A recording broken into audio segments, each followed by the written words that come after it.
Seorang pria membacok pengasuh pondok pesantren di Indramayu, Jawa Barat. Tak hanya membacok sang kiai, pelaku juga menikam istri dan keponakan korban.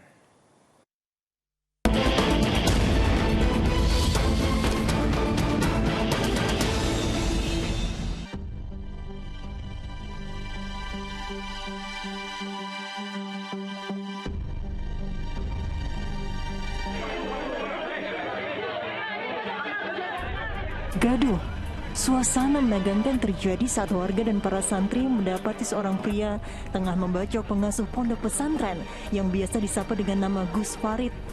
Alhasil pelaku yang belum diketahui identitasnya itu babak belur jadi aksi pelampiasan kemarahan. Warga emosi, apalagi bukan hanya sang kiai yang menderita luka bacok, namun pelaku juga menyerang keluarga korban.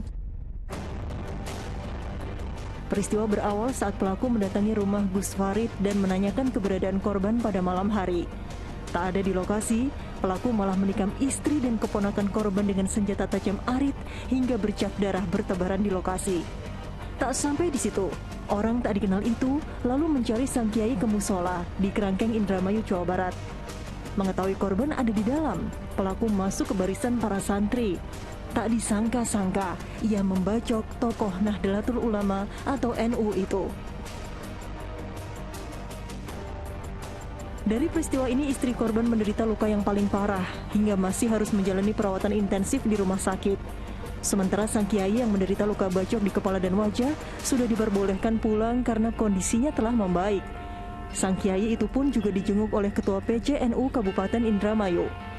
Tersangka ini pertama datang ke pesantren menanyakan Pak Kiainya tidak ada sehingga istrinya lah yang menjadi sasaran tersangka dan keponakannya. Tersangka langsung masuk, kirain para jamaah itu ikut wirid, ternyata pembantaian di pengimaman ini. Polisi pun bergerak cepat untuk memintai keterangan sejumlah saksi dan langsung mengamankan pelaku ke kantor polisi. Aparat juga mengungkap, ternyata motifnya tersangka memiliki paham yang berbeda. Menurutnya zikir yang mendatangkan massa tersebut bertentangan dengan paham yang dianutnya. Antara Gus Farid dan keluarga ternyata sudah saling mengenal namun berjauhan tempat tinggal. Pelaku melakukan tindakan terhadap korban karena merasa terganggu dengan adanya aktivitas kegiatan zikir di malam hari dengan mendatangkan banyak orang. Bahwa tersangka ini memiliki paham yang berbeda sehingga tidak menyukai pelaksanaan wirid tersebut. Dari hasil pemeriksaan, pria berusia 33 tahun itu tidak memiliki gangguan kejiwaan. Polisi masih mendalami paham yang dianut tersangka.